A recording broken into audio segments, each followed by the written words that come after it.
یہ خون اس عہد کا ہے جو خداوند نے تمہارے ساتھ باندھا ہے۔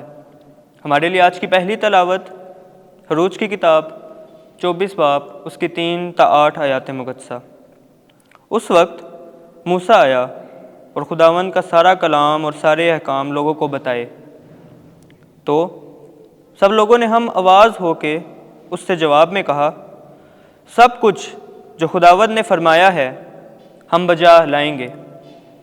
تب موسیٰ نے خداوند کا سارا کلام لکھا، اور صبح سویرے اٹھ کر اس نے پہاڑ کے نیچے ایک قربان گاہ بنائی اور اسرائیل کے 12 قبیلوں کے لیے 12 ستون لگائے، اور بنی اسرائیل کے کئی جوانوں کو بھیجا، تو انہوں نے سوختنی قربانیاں چڑھائیں اور بچڑوں سے سلامتی کے ذبیحے خداوند کے لیے ذبح کیے۔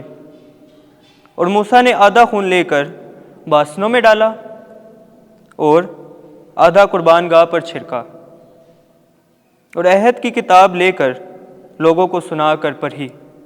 تب وہ بولے کہ سب جو کچھ خداوند نے فرمایا ہے ہم بجا لائیں گے اور فرما برداری کریں گے۔ تب موسیٰ نے خون لیا اور لوگوں پر چھڑکا اور کہا، یہ اس عہد کا خون ہے جو خداوند نے ان سب باتوں کی بابت تمہارے ساتھ باندھا ہے۔ پاک کلام کے پڑھے اور سنے جانے پر خداوند کی خاص برکت ہو۔ زبور 116 جماعتی جواب ہیلیلویا۔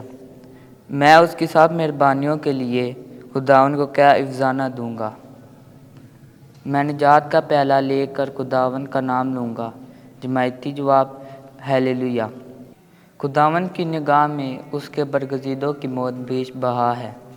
اے خداوند، میں تیرا بندہ ہوں، میں تیرا بندہ، تو نے میرے بندنوں کو کھولا ہے۔ جماعتی جواب ہیلیلویا۔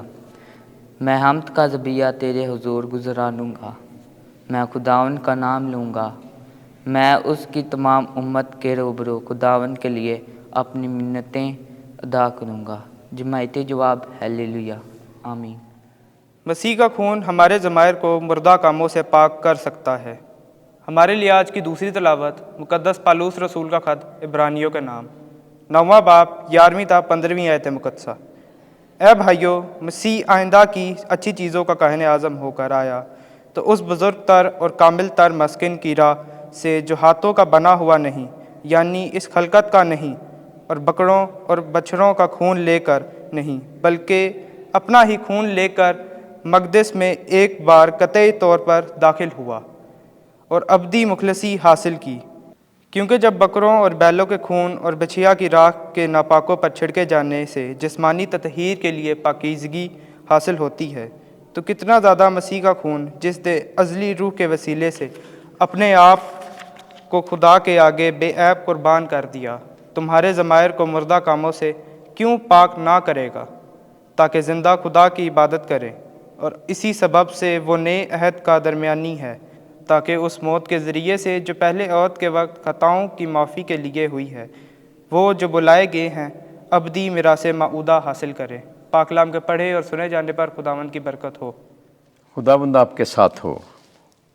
انجیل مقدس مرکز کے مطابق اے خداوند تیری تمجید ہو۔ 14واں باب 12ویں سے 16ویں اور پھر 22ویں سے 26ویں آیت۔ یہ میرا بدن ہے، یہ میرا خون ہے۔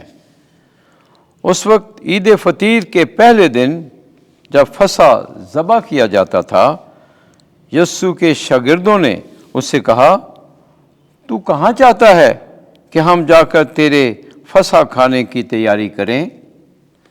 پس اس نے اپنے شاگردوں میں سے 2 کو بھیجا اور ان سے کہا، شہر میں جاؤ، ایک شخص پانی کا گھڑا اٹھائے ہوئے تمہیں ملے گا، اس کے پیچھے پیچھے جاؤ، اور جہاں وہ داخل ہو اس گھر کے مالک سے کہنا، استاد کہتا ہے کہ میرے لیے وہ نعمت خانہ کہاں ہے جہاں میں اپنے شاگردوں کے ساتھ فصح کھاؤں؟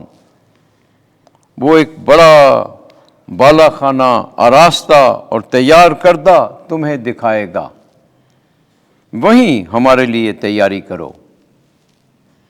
تب شاگرد چلے گئے اور شہر میں آ کر جیسا اس نے ان سے کہا تھا ویسا ہی پایا اور فسح تیار کیا۔ اور جب وہ کھانا کھا رہے تھے تو یسوع نے روٹی لی اور برکت دے کر توڑی اور انہیں دی اور کہا، لو یہ میرا بدن ہے، اور پیالہ لے کر شکر کیا اور انہیں دیا، اور ان سب نے اس میں سے پیا۔ اس نے ان سے کہا، یہ نئے عہد کا میرا وہ خون ہے جو بہتروں کے لیے بہایا جاتا ہے۔ میں تم سے سچ کہتا ہوں کہ میں تاگ کے شیرے میں سے پھر کبھی نہ پیوں گا اس دن تک کہ میں اسے خدا کی بادشاہی میں نیا نہ پیوں۔ تب وہ حمد گا کر کوہ زیتون کو گئے۔ انجیل مقدس کے وسیلے سے ہمارے گناہ معاف کیے جائیں۔ اے مسیح تیری ستائش ہو۔